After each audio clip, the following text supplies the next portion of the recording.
Hi, my name's Ronnie and I love to read.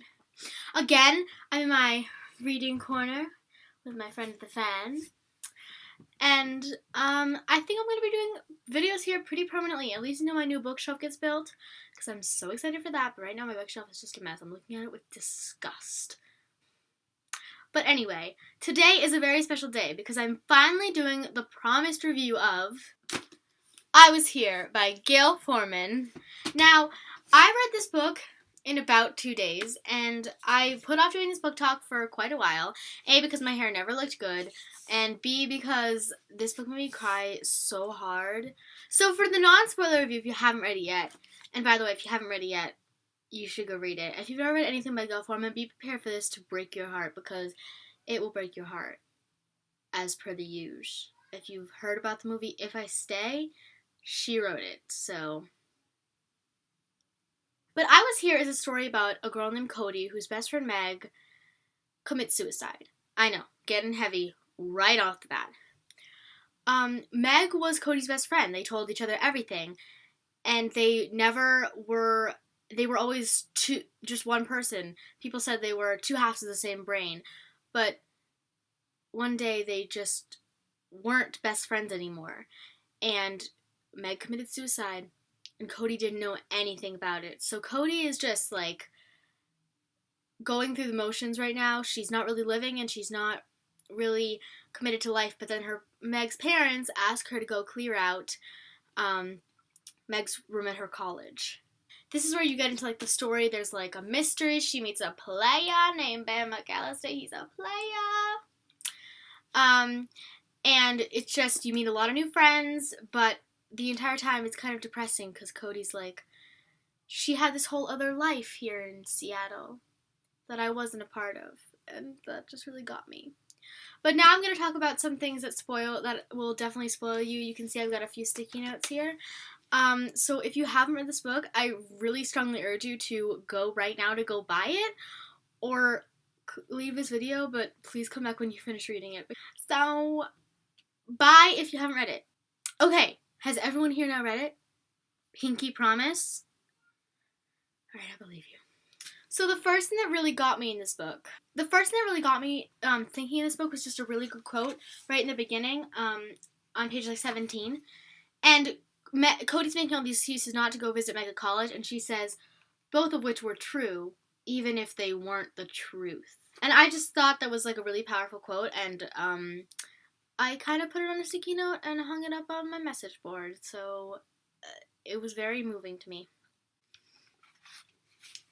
Then skip ahead a bunch, because I don't really care about, well, I mean, of course I care, but there's nothing really worth mentioning. But then on page 98, there's a mention of the title, I Was Here. You see that Meg and Cody have been going to this park where there's this like little rocket ship, or not little actually, you climb in and you can see all of the city, but there's graffiti all over it, and Meg sees one and it says, I was here, and she goes, that's really it. What more can you say? And that part, it wasn't even a sad part, it was a happy memory of Meg and Cody, but I cried a little bit. Don't tell my mom. So Cody finds out from going through Meg's computer, and she finds some encrypted files, and she has Meg's friend Harry decode them for her. But she finds out that Meg was going on this website that was a support group for suicide. Now I know what you're thinking. Oh, that's good. That's good. She was aware. She was trying to get help. Sadly, no. This support group wasn't supporting against suicide. It was supporting her in her decision to commit suicide and giving her ways that she could do it, why she should do it, why her family will be better off without her. And I got really upset. I got so mad. Is this real? Is this a real thing? Because if it is, why is it not illegal? It should be. It got me so sad. Some of the things people were saying, and I'll get to that. But Meg's first post was that she'd been thinking about it for a long time. And Cody doesn't really go into it. But that would have broken my heart. How long is a long time? Because Meg and Cody were supposed to be best friends. If she'd been thinking about this for a long time, shouldn't Cody have known about it? Just something quickly funny in the midst of all this dark depression. But she posts about the afterlife, saying, like, what if it sucks just as much as this? What if it's just more and more and more of this? And somebody comments on her post, if the afterlife sucks, kill yourself again. And that's kind of dark and terrible, but I just laughed. And I'm sorry that I laughed. Cleanse me of my sins, but oh my goodness. Something that got me really angry about the website was what people were commenting on other people's posts, not even just Meg's. This guy posts about how he's worried his wife will miss him so much and it'll be terrible for her, which it probably will be. And somebody comments, she'll be better off without you. Women are much better at bouncing back from this sort of thing than we give them credit for. She's probably miserable too. She'll just remarry and move on from you in no time. Will she, though? Will she?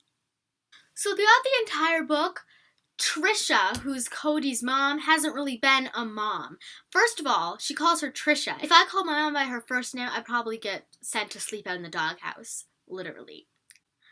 But she's talking about how Meg and Cody are nothing alike. She's saying, thank God, because Meg's got the scholarships and the brains and the outgoingness, and Cody's like, alright, thanks, what do I have? But Trisha's saying, you don't have all that she's had, and you've accomplished almost as much as she has, and you never gave up, which is sweet. Another thing that really interested me about this book was that Meg's family was not allowed to have her funeral in the Catholic church they went to because suicide is a sin in the Catholic church. And that broke my heart too because she didn't have a funeral, her body wasn't buried in the cemetery, but they run into a really religious family and they end up going to church with them. And their son says why suicide is a sin because we never really see that in the book. And it's just, Cody's like, because it's murder. Because only God can choose when it's your time to go. Because stealing a life is stealing from God. She's basically repeating all the awful things people said about Meg. But he says, no, because it kills hope. That's a sin. Anything that kills hope is a sin. And that was really insightful. Like, we never really see why suicide is a sin. I mean, I understand it's terrible and it should never be done, but why is suicide a sin? And that answered the question. So, good. So now, Ben, previously mentioned Ben McAllister, who's this player. I don't even want to go into him because their entire relationship made me very angry. They're on this road trip to find the guy who was basically convincing Meg to kill herself. And Cody decides to make a little detour to see her father. Which is never a good idea. Ever. I'm not even going to go into what happens, because I knew that something terrible was going to happen, because it is never a good idea in these kind of books. Cody tracks down this guy, and they have this conversation. He's basically a total jerk, but he has a son.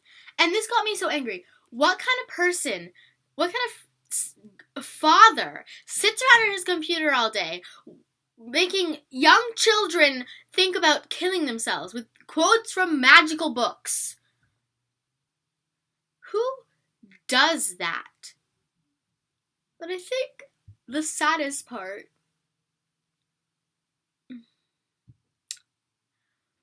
was when Cody goes to tell Meg's parents all that she's discovered through this entire terrible trip for her. They tell her that they already knew all that because it was in the police report. They already knew, and they didn't tell Cody. Cody went on this huge, long, painful journey to find out things that they already knew.